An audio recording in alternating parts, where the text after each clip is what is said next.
मत्स्यालयातील माशांचं संगोपन करणं तसं मोठं कष्टाचं कार्य आहे. मत्स्यालयातील माशांची वेळीच काळजी घेतली नाही तर ते मासे दगावण्याची भीती असते. शाळा, महाविद्यालयात, विद्यापीठात आणि अनेक हौशी लोकांच्या घरांमध्ये मत्स्यालये आपण पाहतोय. छोटे मोठे फिश टँक घराघरात दिसून येत आहेत.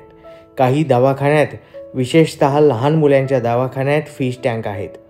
या माशांची काळजी घेणं, त्यांचं संगोपन नीट व्हावं, त्यांना झालेले आजार तात्काळ लक्षात यावे यासाठी छत्रपती संभाजीनगर येथील मौलाना आझाद कला, वाणिज्य आणि विज्ञान महाविद्यालयातील प्राध्यापकांनी एक संशोधन केलं आहे, ज्यामुळे फिश टँकमधील माशांना झालेले आजार लगेच ओळखता येतील आणि वेळीच त्या माशांना झालेल्या आजाराचं निदान होऊन त्याचे प्राण वाचवता येतील. हे इनोव्हेशन आहे a flexible imaging device for fish disease detection आणि याला पेटंट देखील मिळालं आहे. या संशोधनात सहभागी प्राध्यापक आहेत प्राचार्य डॉक्टर मजहर फारुकी, प्राध्यापक डॉक्टर विद्या प्रधान, प्राध्यापक डॉक्टर जे.डी. शेख आणि प्राध्यापक डॉक्टर अब्दुल जलील. या संशोधनाबद्दल माहिती देत आहेत प्राध्यापक डॉक्टर जे.डी. शेख.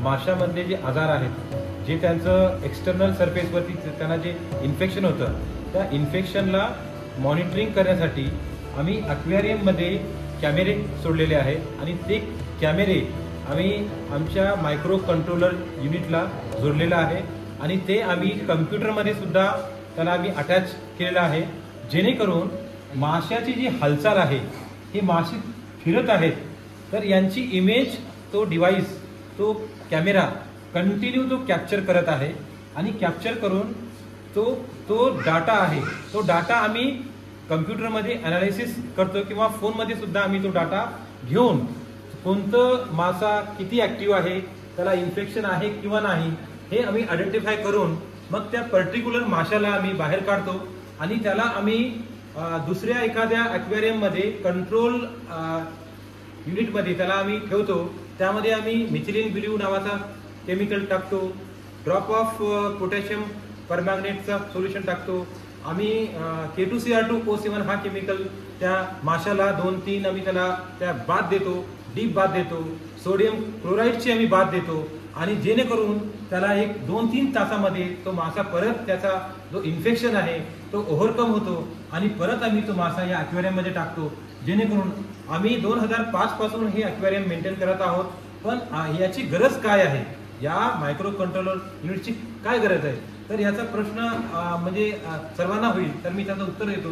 कारण आपण ॲक्वेरियमच्या जवळ येऊन आपल्याला ॲक्वेरियम पूर्ण मॉनिटरिंग करावं लागतं की कोणता मासा ॲक्टिव्ह आहे, कशाला डिसीज झालेला आहे. तर या आयडेंटिफिकेशनला फार म्हणजे कन्झ्युमिंग वेळ फार जातो याला. म्हणून आम्हाला जे आहे तर ही कल्पना सुचली की आपण बसल्या बसल्या आपल्या घरी किंवा कॉलेजमध्ये आपण हे मोबाईलमध्ये हे डेटा घेऊन आपण एक 15 ते 20 मिनिटांमध्ये आपण अनालिसिस करू शकतो, इंटरप्रिटेशन करू शकतो की हा डाटा कोणता आहे आणि कोणत्या माशाला कोणता इन्फेक्शन झालेला आहे, जेणेकरून आपल्याला त्याला लगेच ट्रीटमेंट देता येईल.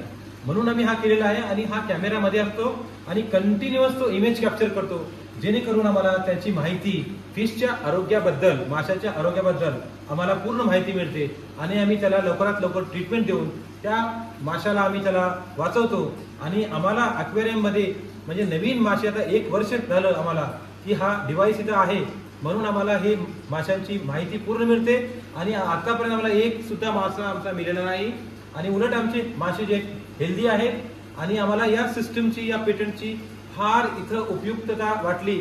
म्हणून आम्ही याच्यावरती हे आमचं काम चालू आहे.